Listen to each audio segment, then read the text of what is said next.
My job is to somehow make them curious enough or persuade them by hook or crook to get more aware of themselves and where they came from and what they are into and what is already there, and just to bring it out.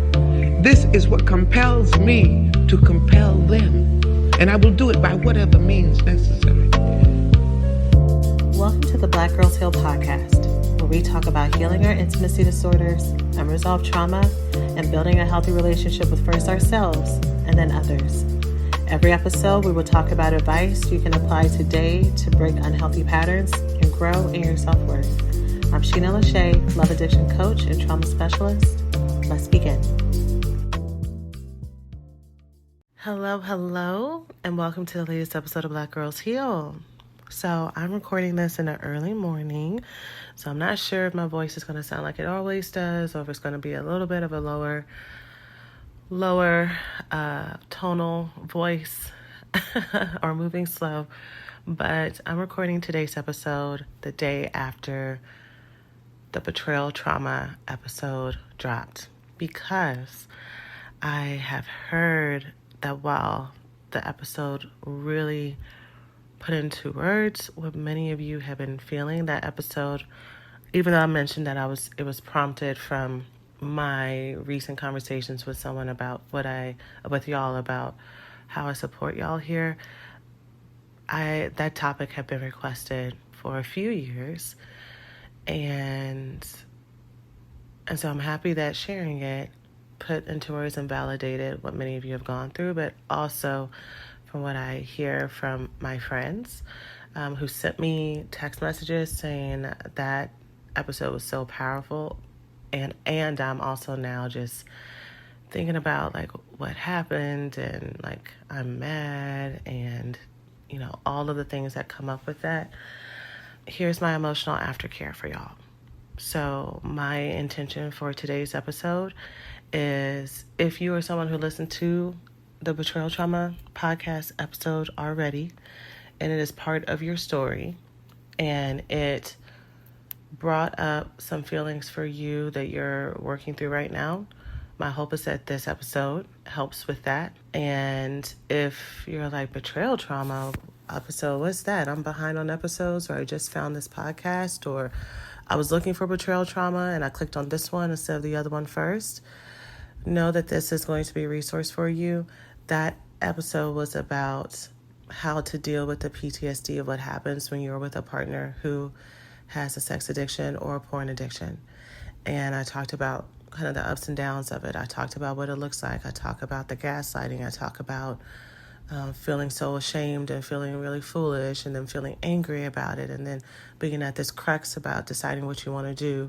And I also talked about what I saw in the therapy office when I was practicing therapy, and how important it is for betrayed partners to focus on themselves and not focus on becoming parole officers for their partners, but to hold the standard for their partners to reach the bar, versus them lowering the standard to try to make it easier for them. So if any of that sounds interesting for you to hear and you haven't heard that episode, go ahead and check it out. But again, if you have heard that episode and you are feeling some things, this is for you.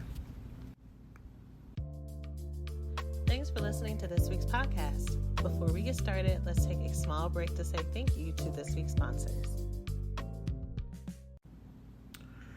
Okay, so ideally, you are hearing this episode right after or right before the previous one. And so if that's the case, I want you to go ahead and just breathe. And I really do mean breathe with me. Breathe in, hold it, 2, 3, exhale, 2, 3. Again, inhale, 2, 3, and exhale, 2, 3. And those of you who are just looking at the phone and not doing it and just thinking about it and saying, I'm not doing that, and staying all stuck and tense in your body, this time, breathe with me. Inhale, 2, 3, and exhale, 2, 3. anytime you are feeling triggered and anytime you're feeling upset, I need you to remember your breath. Remember your breath. Your breath is healing. Your breath will get your brain out of level 10 explosion back down into your body at a 7, which is so good when you feel like you cannot function. Okay? So breathe in from the top of your head down to your toes. And go ahead and repeat that for as long as you need to until you feel a place of calm, either before you continue the episode or while you listen to the rest of this. Okay, so you get to take breaks. I want you to know someone messaged me and I didn't get a chance to respond. It was late at night. And I'm sure someone from the team is going to respond because I just saw the DM as I was just clicking through. And they said that they related to the podcast, but it was just so hard for them to get through and they had to take pauses and breaks. And I'm like, yeah, great. You do not have to listen or engage into anything, anywhere, especially a free podcast, unless you are ready and want to, unless you feel like you have the emotional space for it. I've talked many a times about how grief, even with everything that I do and everything that I'm trained in, the topic of grief, if I hear anybody talk about grief, if I have a TikTok that comes across my page, if someone who I really like and follow is like, yeah, I'm going through this period of grief, your girl swipes. I don't want to hear anything about grief. Grief is still very triggering for me. With the passing of my mom, oh my gosh, is it 10 years now? Lord, 10 years. And I'm still like, I don't want to touch it. When I was still practicing as a therapist, if someone said that they came in primarily for grief, not that grief was one of the many things that we talked about, but it was the thing they wanted to focus on all the time, I needed to send them to somebody else.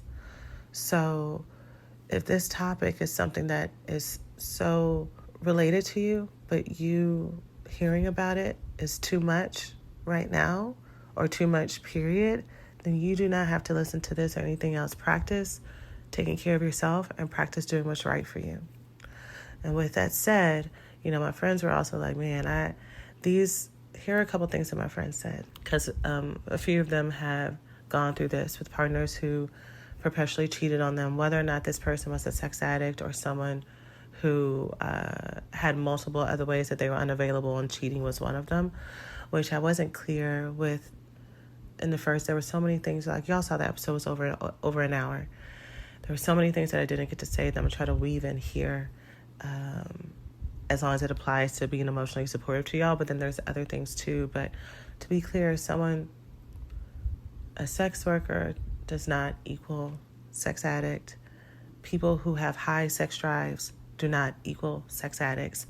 We're talking about people who, when I talk about the term when I use the term addiction, I'm talking about whatever their substance or drug of choice is, whether or not it's a behavior or action or a thing that they ingest or imbibe. I'm talking about using that to the point of excess, where something that could be good and innocuous becomes devastating and destructive. So whether or not that thing is sex or food or working or exercise or shopping or gambling, using something that is a neutral thing that most people can use for pleasure, but you're using it to feel relief, to cope with triggers and trauma and distress, that you build an intimate relationship with it, where it becomes the thing that you go to and the thing that is your source of support and security. And you keep hold of that and you keep engaging in it even when your life is crumbling around you, right? And so you can be someone who has a high sex drive. You can be someone who has a high body count, and that does not equal sex addiction. What we're looking at is the process around it. When I was in the height of my sex and love addiction, my drug of choice was porn for the longest period of time. I was a later bloomer for a long period of my time. I was very religious, and me and porn had a really deep thing going on, and it put me in some dangerous positions, and I needed to get some support with that to help me with that. And so I just want to make that clear. Anybody that presents any type of way can be hit by any type of compulsive, addictive process if they are not being in touch with their emotions and being honest about what they need and getting support for when and where they're triggered and when and where they feel hurt or harmed. And so with all that said, if listening to this, my friends were like, man, these are some things that I didn't even tell my therapist. I was trying to deal with it on my own because of all the shame that you were talking about, Shena, and people judging you, and either having friends that were like, well, don't take that, city girls up, or why are you still with them? Like, I could never, and so they wanted to protect the image, and so much of what we learn as women. I can't tell y'all, I hear this story so much. I don't know if we're all, I can't even list all of the sources between media and I think culturally, and I think what we're socialized to do as women, and also just who we are as women, wanting to be like we're built to be great partners and great lovers and great caregivers. Even this is whether or not you have children or not. It's just we are especially skilled. Our brains are especially attuned to be able to look at any situation and be able to see the nuances and to respond and to show up and to be able to navigate it. And in our ability to do that, we can unknowingly, if we have that codependency within us, we can unknowingly become the people who will self-abandon in order to make way and support and heal and love on the people in front of us. And that can produce a lot of shame when you look back in hindsight and see how much of yourself you lost and how much you kept it hidden. So if you feel the need to go back to your therapist and fill in some details that you held from him, her, or them, and tell them the whole truth, or if you're currently going through it and you haven't told them what's going on, then that might be a time to do so. Also remember, as I've said before, if you're going to any type of healing practitioner, coach, or whoever who shamed you for what you're going through and starts to get very irritated that you have not ended this or changed this, and they're like, girl, we've talked about this, and they start to do this tough love approach, and it doesn't actually help you feel better, because maybe you want that. I personally believe that is already the voice that you have in your head, and so having someone outside of you tell you how you're not cutting it, even if it momentarily gets you to end the relationship, is not going to help you feel any better, and which is only going to make you more susceptible to either using other things to cope, returning back to that relationship later, or something similar, because the inside of you does not feel empowered. It doesn't feel seen. It doesn't feel valued. It doesn't feel heard. So go to your therapist, find a safe space, a person to talk to through this, because the emotions and the feelings that you have around it is real.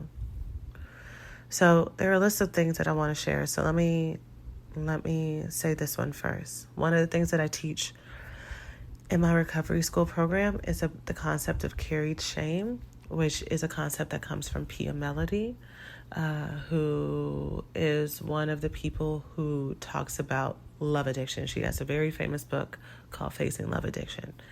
And so for her practitioners, one of the things that she teaches is the concept of carried shame. And there could be other people who talk about it. She's the first person that I've heard talk about it, so I will credit her unless I hear otherwise.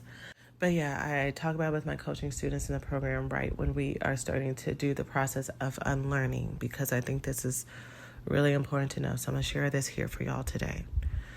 So the concept of carried shame is, I want us to understand how emotions are very tangible and energy is tangible. So if you were to walk into a room where people were arguing before you walked in, you could feel the tension in the room even though nobody's saying anything. Emotions and energy are tangible. And so when we look at the idea of carried shame, we look at if we have people around us who are not owning their emotions, that those emotions are all out there in the atmosphere. And for those who are very susceptible with their boundaries, you will take that energy in. So if I have someone who is acting shamelessly, either through rage or through acting out on their addiction or, blame shifting all their stuff, and I'm someone who's more aware and more sensitive, I'm going to pick up their shame and hold it as my own when it doesn't belong to me. So, some of the things that I've taught my students and that my friends were also talking about was how, they really needed to let go of this shame that they were holding because it's not theirs. So, in other words, if you have a partner who is cheating on you or using substances or hiding porn from you or stealing money from you, whatever their addictive or destructive process of choice is, and you're holding on to that shame as if you've done something wrong, that is not your shame. That is their shame. They were or are acting shamelessly, and so you are becoming shameful. Does that make sense? I wish I was in front of y'all so I could draw you a picture and just do the little arrows and show that as they drop the shame, you're picking it up. So their indiscretions, their inability to cope, their inability to move forward has nothing to do with whether or not you are kind enough or sexy enough or open-minded enough or patient enough or good enough or holy enough. They have, again, like I was saying in the other episode, they have their own process and their own demons that they have to face that existed long before you. And they're going to exist long after you until they decide to work on it. And there's no amount of intimidation or bribing or guilting or pressuring that's going to make them move forward, because they most likely have those same demons in their own head. They're working, or the same critical voices is what I want to say. They have their own pain that they need to figure out when they are at their bottom. And what you think the bottom is losing your partner, losing your family, going bankrupt, almost dying, depending on what is currently happening in their life. And what anyone who has struggled with addiction will tell you is that those things can happen over and over again, but they have to get to a place when they are ready to do this very painful process of recovery. So the best thing that you can focus on is yourself, and to not carry shame that doesn't belong to you, to not pick up that mantle. With that said, there are still other emotions that come up that do belong to you.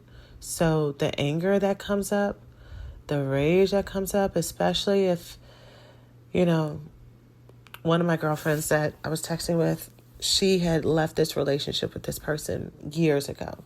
She had been in a serious relationship since then, done a whole lot of healing work, and listening to the podcast episode yesterday and putting words to the PTSD that she went through during that time, re-brought up, I don't know if it actually re-brought up or it allowed her to get angry about some things she didn't let herself get angry about the first time, because she just wanted to get through it and get over it and move on. And what I've noticed with the women I work with is people in general, but, I'm always going to go through the women I work with because that's the experience that I have. What I notice with the people I work with is if they come to me very much in control of their perception and very much in control of how they show up in the world, and they come to me with some awareness that, they don't like this and it makes them upset and they, feel sad sometimes. But, I'm coming here to become a better person. And, for the most part, I have a good life. But these are some things that I don't really like. And then we start talking about what actually has been contributing to all the reasons why these things are happening. They are very, very resistant to that anger that comes up because it feels wrong. to feel angry about this when I've maybe already talked about this with a therapist before, when I've already gone through my forgiveness process. I wrote the letter, I left it at the altar, I lifted some balloons, I burned it. I've already gone through my grief rituals. Why am I this anger can't be right, is what they feel. And in dialectical behavior therapy, which is one of the models I was trained in, they have a skill to help people who experience very intense emotions or really repress their emotions to know, kind of have like a rubric to know if the emotions that you're feeling makes sense. So while we all know that you can and it should, I'm going to use the should word. I know how I feel about the word should. But I'll use it here. You can and should feel your emotions without shame. Sometimes after we process our emotions, we can realize that either these emotions, while real, may be a projection about something, or they may not fit the facts. If I get very angry about someone stepping on my toe, is that anger perhaps misplaced? Is that anger actually about something deeper? Is there another set of emotions that I can learn to feel into versus rage for every indiscretion, large and small? So in this rubric, it's called Does It Fit the Facts? So with anger, according to dialectical behavior therapy, anger fits the facts when there's an important goal that you have that's being blocked by someone or something. If you or someone you know is attacked or hurt, or if you or someone you know is being insulted or threatened. And so when you look back at the things that have happened or things that are currently happening, are you being attacked? Were you insulted? Were you hurt? Were you threatened at all? And in the case of being a partner of someone who has sex addiction or porn addiction, absolutely. Those are things that were happening. You were emotionally and mentally being attacked and hurt and betrayed and insulted. And what I find is every person that I work with, that inner child work, is even if they've already done this healing work before in other places, it always opens another door for them because they realize how much deeper in their self-compassion and self-love they need to get to. They need to get to. And as that inner self becomes more seen, you start to get more angry for her.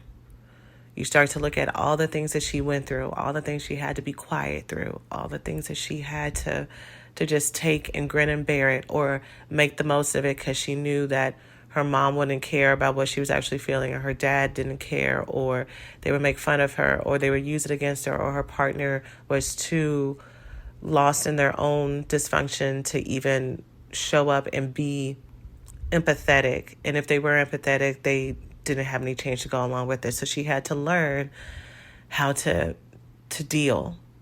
And so this stuff coming back up with you with more wisdom now, and you with more access to yourself, and you hearing somebody say, no, that shit mattered, it does make you angry again. Or maybe better said, it gives you the right to be angry for the first time. Yeah, you felt all the other emotions. Yeah, you grieved it. Yeah, you moved on. You might have even remarried, or you're in a better relationship with the most amazing person ever. And you're like, why the fuck does this make me so angry still? Like, if I actually moved on, if I actually whatever, I wouldn't feel this way. No, girl. The fact that you feel something is awesome, because you shouldn't have ever had that type of injustice in the first place. When I see other people who've gone through heartbreak and turmoil, when I see and hear about little girls, little 8-year-old little girls, or 14-year-old girls, or 16-year-old little girls, and yeah, I said little girls. When I see these innocent souls go through the trauma that they go through in their household, everything in me gets enraged. Because why? Because it fits the facts. Because they're being attacked, they're being neglected, they're being hurt when they deserve so much more.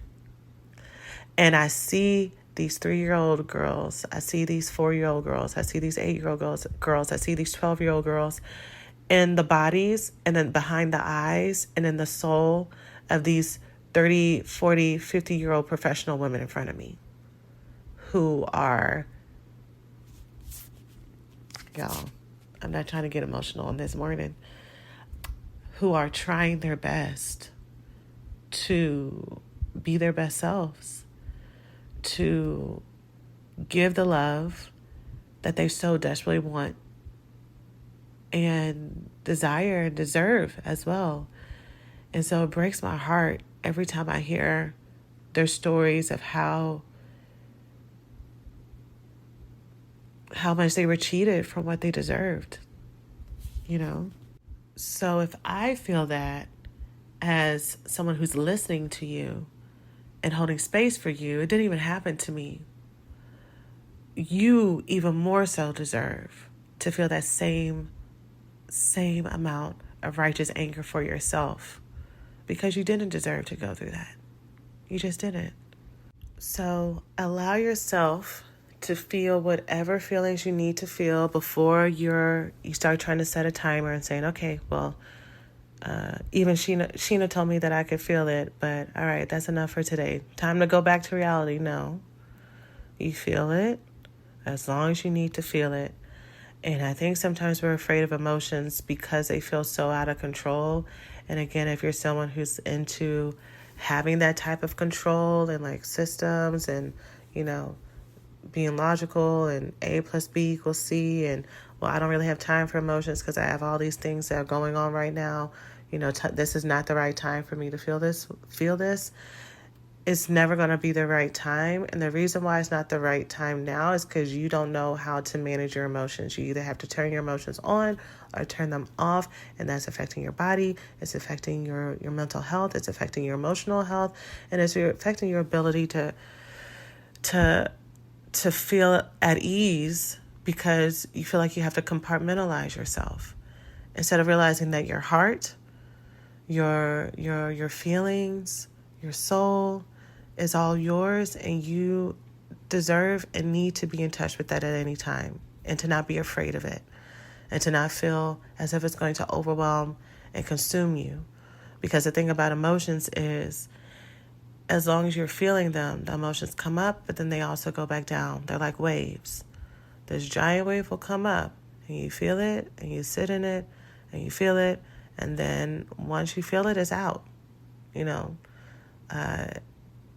compartmentalizing your emotions and putting them in these little boxes. Some of us have these big ass closets filled with all these nice little presents that are nicely wrapped and so pretty, and they're all filled with all the emotions that we have not allowed ourselves to feel.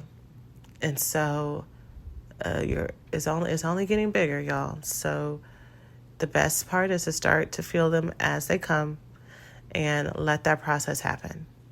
A few other things that I wanted to share that I didn't share yesterday, or I don't think I shared clearly, is if you're the person who has been cheated on as part of the healing process for y'all as a couple, and I think other adultery or infidelity experts and, you know, books and all things can talk about this, but part of that process is you asking all the questions, even after they start their healing process, them being you, asking multiple questions about certain things until you are able to learn how to build trust. And I'm saying this not only just for the person who's a partner, but also if I have any addicts in recovery who are with partners and you're doing your restitution, you have made your amends, you're trying to show up better as a partner, and it's getting very heavy for you, and it's not because you don't want to be available for your partner, but the constant questions and accusations and everything after that is feeling nitpicky for you. Well, you have to understand that this is what PTSD does. And while you have been able to work through this and get to this certain place, for your partner is still very real. You've had whatever amount of time you've had to have conversations with yourself about your indiscretions, about what that means for you as a person. You've known the whole truth this whole time, and your partner has not. So he, she, or them needs and deserves the time to catch up, to move to a place where there can be trust again. And if she, he, or them is someone who tried to be chill at first, and now they're bringing it up years later, and you're like, I thought we already worked through this. What that means is she, he, or them got to a place where they stopped acting in codependency and stopped acting in self-abandonment, and they started to actually be honest about how this has hurt them, and now they need to process it. So you have to decide, is this a partner that I actually want to do this for? Knowing that this is what's going to be needed. And you're the one who has to decide that. Hey loves. So whose New Year's resolution includes healthy eating and taking better care of your body? You've got New Year's goals, and HelloFresh is here to help you achieve them. Skip the store and take control of your time and budget with delicious recipes delivered right to your door. With HelloFresh, eating well in the new year can be stress-free. With over 35 weekly recipes, they have the options you're looking for to help you achieve your goals. Choose Calorie Smart and Carb Smart recipes, or even customize select meals by swapping proteins or sides, upgrading your proteins, or adding protein to a veggie dish. As a neurodivergent person, it helps me make eating well so easy with done-for-me meals and super easy instructions to have really delicious meals ready in just 15 minutes. Go to HelloFresh.com/BGH21 and use code BGH21 for 21 free meals plus free shipping. Again, you can go to HelloFresh.com/BGH21 and use code BGH21 for 21 free meals plus free shipping. HelloFresh is America's #1 meal kit for a reason. Follow that link to try it out now. Now, you and I both know how important it is to find medical professionals who not only are experts at what they do, but will also listen to you, support you, and ensure that your health is the #1 priority. And unfortunately, you and I also both know how disappointing it can be to go to a doctor expecting a positive experience only to not get the attention and support that you need. But what if you could get reviews and insight from patients around the world about what to expect with your doctor to ensure your time, money, and health will be protected? ZocDoc is the only free app that lets you find and book doctors who are patient-reviewed, take your insurance, and are available when you need them, and treat almost every condition under the sun. No more doctor roulette or scouring the internet for questionable reviews. With ZocDoc, you have a trusted guide to connect you to your favorite doctor that you just haven't met yet. Millions of people use ZocDoc's free app to find and book a doctor in their neighborhood who is patient-reviewed and fits their needs and schedule just right. Go to ZocDoc.com/BGH and download the ZocDoc app for free. Then find and book a top-rated doctor today. Many are available within 24 hours. That's ZocDoc.com/BGH. Again, it's ZocDoc.com/BGH. Hey, we hope you're enjoying the podcast so far. Let's take a quick break to say thanks to this week's sponsors. Something else I didn't share in the previous episode that I'm going to share here, and I can't think of how to buffer it, so I'm just going to say it, and hopefully it comes out in the right way. Something that I didn't say that I wish I would have said is, it may sound contradictory, or actually maybe not. Your partner who is addicted to whatever it is that they're addicted to, of course, I focus on sex and porn, but there are many people who are dealing with this type of betrayal trauma for things that are not those two things. Because there is a third person in their relationship, and that person may not even be a real life person. It could be alcohol, it could be drugs, it could be gambling, it could be work, it could be overspending or over debting or hoarding. there are many ways that we can feel crowded out in our partnerships if we have a partner that is addicted to a certain thing or substance for their own coping and healing. But what I want to say with that is that your partner, your addicted partner, can be fully in love with you, and I'm going to say committed to you, even though this sounds like an oxymoron given the topic. Your addicted partner can be fully in love with you and fully committed to you, and also in the throes of addiction. It's really sad. I think on all sides. I think everybody loses when statements like, you have to love your family enough. Like, you must not love them enough. Like, you must love the drugs more. You must love this porn more. You must love whatever more. If you loved us enough, if you actually loved us enough, you would stop. Because we don't get the nuance of how addictions change your brain chemistry, and also how deeply,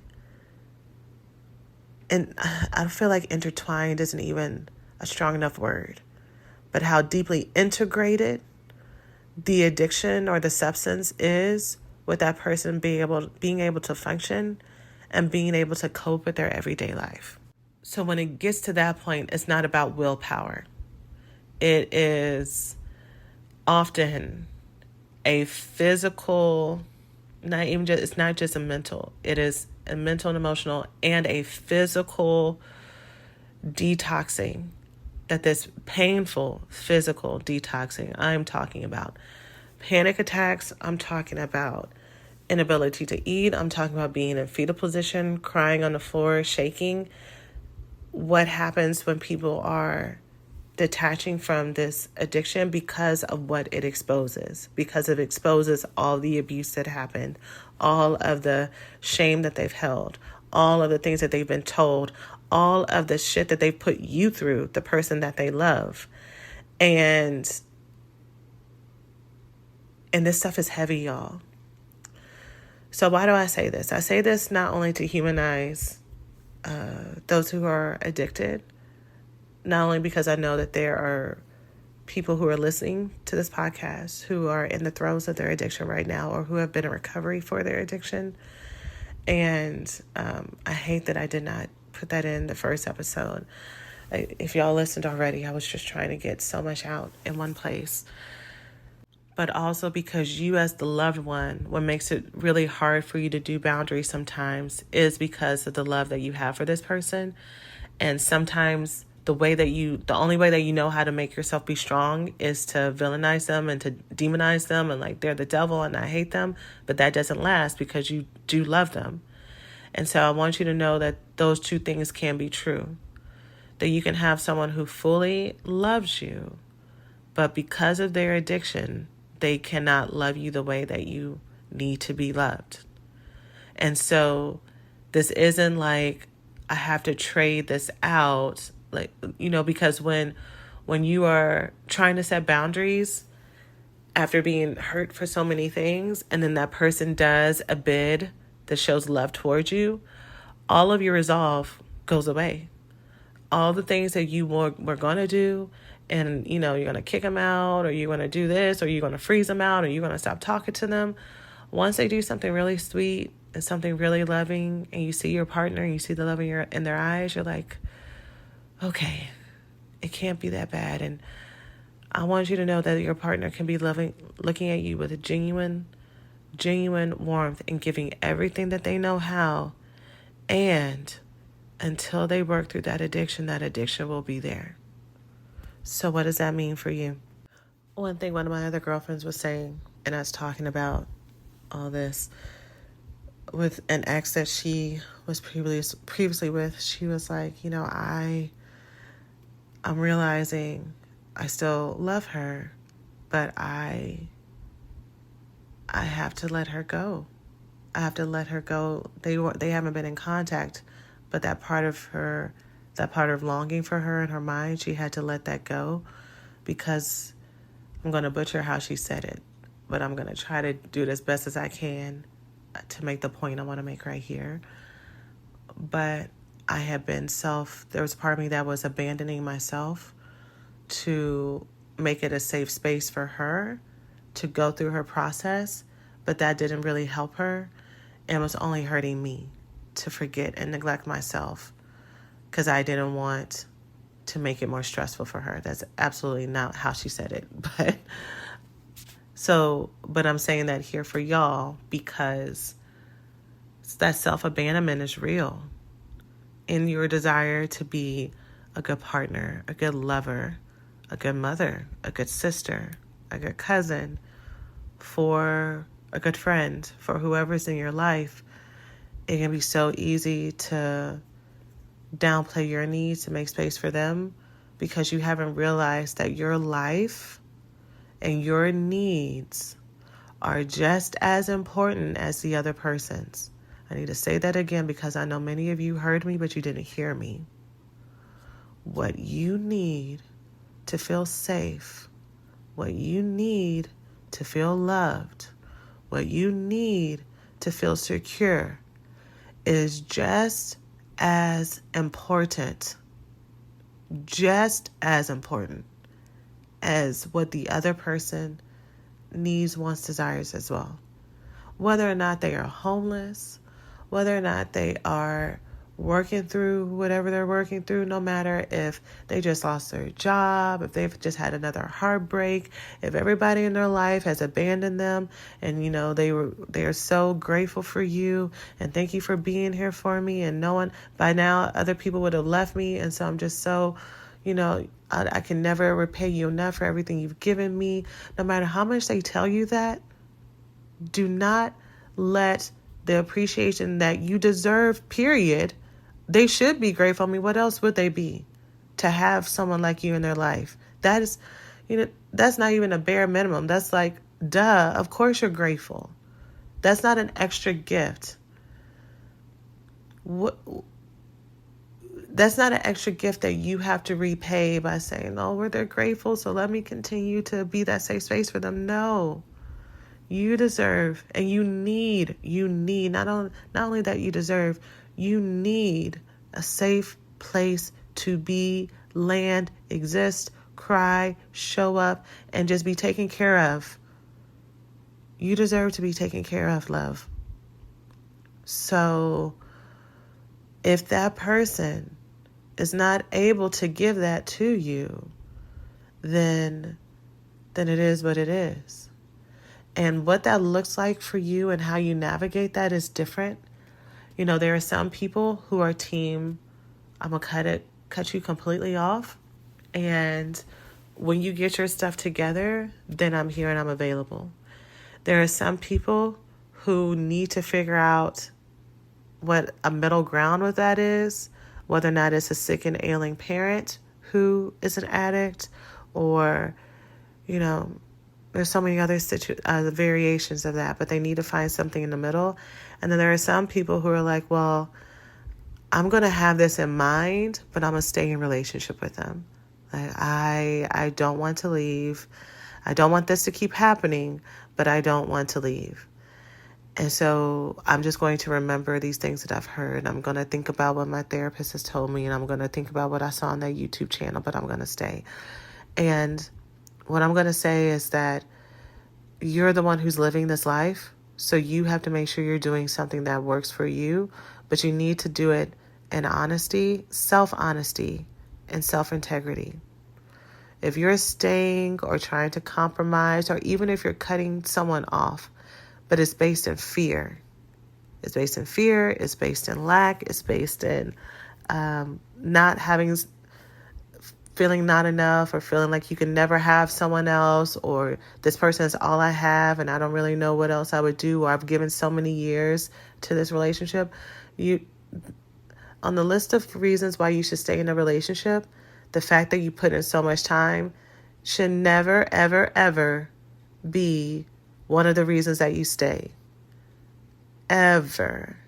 The reasons that you stay in a relationship is because we actually grow together, because not only do I make their life better, they make my life better, because they mirror me, because we have a shared goal and purpose.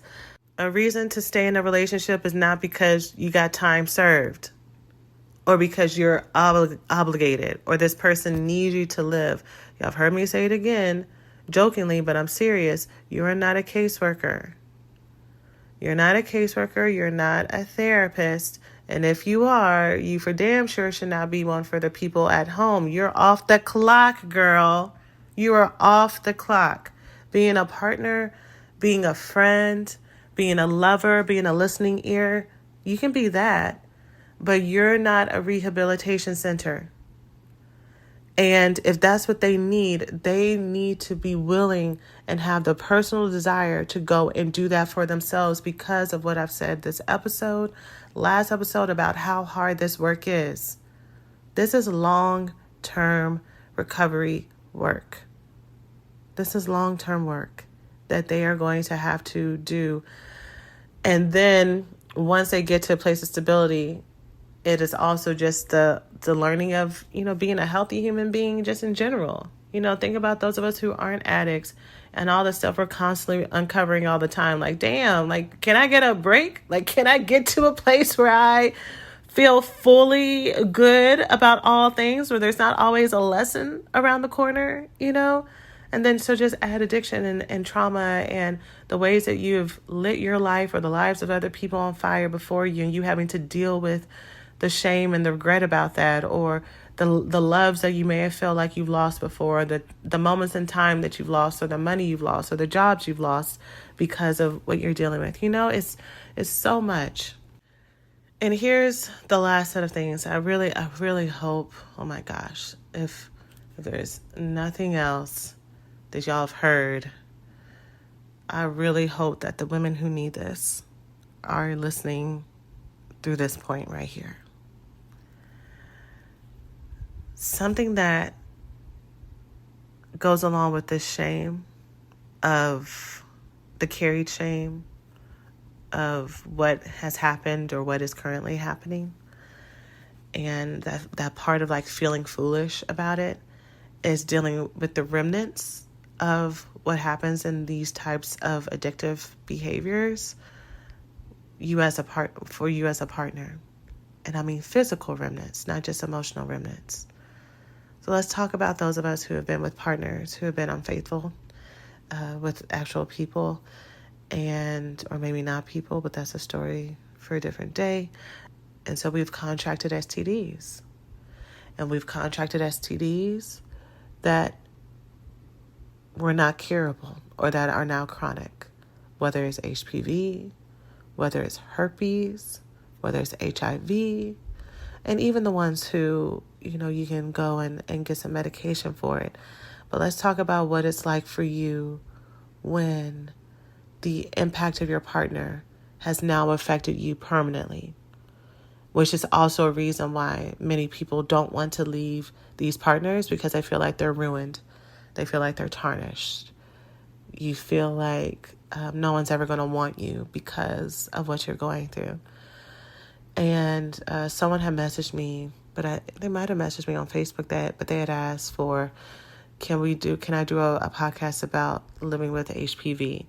And in my head, I'm like, girl, I'm way ahead of you. There's someone who I really want to have on a podcast that talks about living with herpes, because of this internalized shame and self-rejection that so many people go through. Let's go ahead and talk about numbers real quick, because I think that's important for what I'm going to say after this. Herpes, 1 in 6 people in this world have herpes. With all the jokes and all the stuff that people talk about, you can go into your office building, you can go into your local grocery store, you can go into the mall and count off 1, 2, 3, 6 you. I missed some numbers there. 1, 2, 3, 4, 5, 6 you. 1, 2, 3, 4, 5, 6 you. Right? So with all of the stigma and everything that people say and all the jokes that people say, the same people who are making the jokes are most likely the ones who got it themselves, whether they know it or not. and they're spreading this thing around. So you're not alone. You are not an anomaly. You're not broken, and you're not ineffective or defective as a potential lover for somebody else. Because I was talking to my colleague the other day about this too. She was like, yeah, everybody's got herpes. Like that was her joking way of affirming what we were talking about. And so even though I'm saying that, I'm trying to give you that stat, it doesn't necessarily hit on the emotions that come with it. And so what I want you to do, if you haven't already been doing this already, instead of going inward and becoming closed off and making a judgment and a story, making a decision about your life, deciding, well, that's it. I guess I'm never going to be able to find love again. And this person is the best I could ever get. And if you don't find them anymore, or if it doesn't work out, now because you feel defective, you automatically start taking people in situations that are less than what you want because you have this fear that the person in the relationship I actually want, once they find out that I have HPV, or once they find out I have HIV, or once they find out I have herpes, or whatever it may be, that they're not going to want you. And so you're predetermining rejection by rejecting yourself and stopping yourself from getting what you want. And by way of you doing that, you create a whole life that is filled with you never getting the love that you want. And then you feel sad that you don't have the love that you want, but it's because you have stopped yourself from being open to getting that love that you want. You see what I'm saying? So who you are, is what's the most important.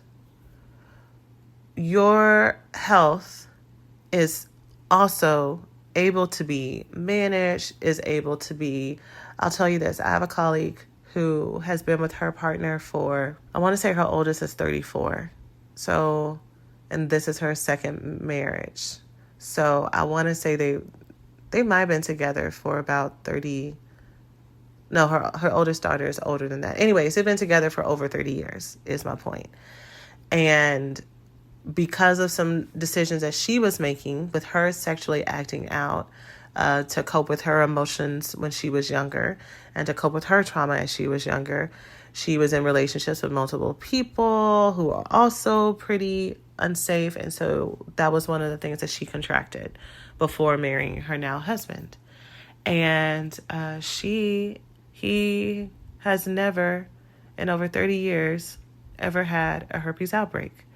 We hear all the time about how you're able to manage and work through the symptoms of that. And he doesn't take medication for it. I mean, I know that there are some people who do take medication to help prevent that.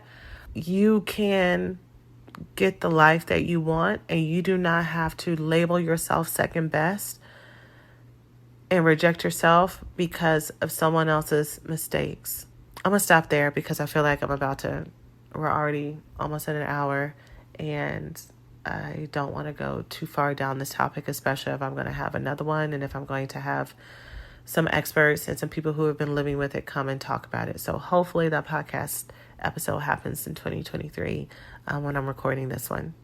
But I want you to know that you're not the only woman who's dealing with this at all. At all. You're not the only woman who has given partners a lot of chances, even past what they may have wanted to, even past when it becomes emotionally and mentally and sexually and physically dangerous for yourself. And sadly, you won't be the last. But I want you to know that the people who understand will always hold space for you. And the people who don't, then those are not the people that we're going to talk to about this. But you are a treasure. You are so loved. And my prayer is that you get the relationship in the moments that remind you of that. That make you feel that all the time. Okay. So I'm going to stop here. I really do hope that this emotional aftercare episode hits the spot for those who needed it. And if this is the first episode that you listen to and it's all you needed and you're like, I don't even know if I'm going to listen to the other one, then don't. Then don't. Don't feel the need to. Always do what's best for you. Okay? All right. Well, as always, if what I've shared here, if the empathy that I've shared, if the breaking down of what I've shared has been helpful for you and you want to work further on things together, I just dropped an episode about 2 episodes back now about how to best work with me. But I'm going to tell you one of the main ways right now is my recovery school coaching program, and would love to have you. You can go to therecoveryschool.com to be taken directly to the overview page to read more about it. You can also listen to the How to Work Together episode to hear me talk about it a little bit more in full. The masterclass that's currently up, the free masterclass that's currently up, which I think I'm going to take down actually, y'all. I think I'm going to take it down again. I talk about how to not have a magnet for unavailable relationships, and in that, at the end of it, I break down the recovery school even more. Any of those places will give you an overview, and so to see if that is the right place for you. And we are building a community, and several of the newest ladies are going through the no contact and healing process right now, so you would be in really great company. But again, that's therecoveryschool.com, and we'd love to be your coach and support you. So that's it for now. I'm sending all of you so much love, and I will see you in the next episode. Hey, so thanks for listening to today's podcast. If you enjoy what you've learned, it doesn't have to stop here. You can check out the blackgirlsheal.org website and grab the worksheet for this week's episode or any of your other favorite episodes from our shop with an overview of the main points, healing circle discussion questions and journal prompts, and challenges that you can take with you into the week. Also, you can check out any of our other self-study and coaching programs, resources, and freebies to help you heal from the intimacy disorders of love addiction, love avoidance, love deprivation, and the trauma that causes it. The best time to start or restart your healing journey is now. We hope you enjoy all of these resources, and until next time, remember you are so loved, and we'll see you in the next episode. Take care of yourselves.